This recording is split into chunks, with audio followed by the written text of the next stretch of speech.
हा आहे crispy healthy rap. तर तो कसा बनवलाय चला बघूया. आता रेसिपी खूप इझी आहे. तर तुम्हाला घ्यायची घरातली चपाती, शिळी असेल तरी चालेल. शिळी चपाती असेल तर तव्यावरती थोडीशी गरम करायची. आता चपातीला मस्तपैकी केचप लावायचं. मेयोनीज हवं असेल तर मेयोनीज पण लावू शकता. पिझ्झा सॉस असेल तर तोही लावू शकता. पूर्णपणे स्प्रेड केल्यानंतर त्याला एक साईडने अशा प्रकारे कट करायचं, जेणेकरून आपल्याला त्याचा रॅप व्यवस्थित करता येईल. आता कट करून झाल्यावरती त्याच्यावरती आपण टाकणार आहे खूप साऱ्या भाज्या. तर तुमच्याकडे ज्या असतील ते टाकू शकता. आता मी हे जे फ्लावर आणि वाटाणा थोडंसं पाण्यामध्ये मीठ टाकून शिजवून घेतलं होतं. तर तुमच्याकडे कॅप्सिकम असेल, काकडी, गाजर जे काय असेल ते सगळं टाकू शकता.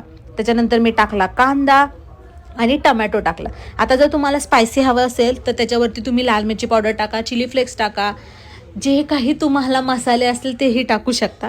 आणि हे सगळं टाकून त्याच्यावरती मी कोथिंबीर आणि पुदिना टाकला आणि खूप सारं चीज टाका. चीज टाकलं की त्याची टेस्ट अप्रतिम लागते. आता चीज टाकून झाल्यानंतर मी जसं स्टेप्स दाखवले तसं फोल्ड करत जायचं. प्रत्येक फोल्ड नंतर तुम्हाला तो रॅप असा प्रेस करायचा, जेणेकरून भाज्या बाहेर निघणार नाहीत. तर रॅप मस्तपैकी आपण प्रेस करूया आणि तव्यावरती मंद आचेवरती थोडंसं तूप टाकून दोन्ही साईडने जोपर्यंत असा आवाज येत नाही तोपर्यंत भाजूया.